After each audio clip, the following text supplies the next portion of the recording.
It's always, why does the chicken cross the road?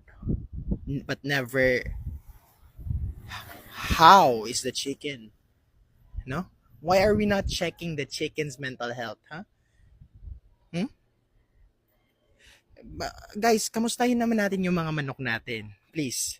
No? If nag-sleep na ba sila, or nagligo na ba sila, or nag-eats na ba sila? Because guys, look at Virginia. No? Look at Virginia. They really make sure na yung mga chicken nila nag-eats na talaga with the Virginia chicken nuggets. No? Because tignan nyo naman yung mga chicken nuggets nila. Crunchy, spicy chicken poppers. Wow. Crunchy chicken karage. Grabe. Thank you, Virginia. Saludo ako sa inyo.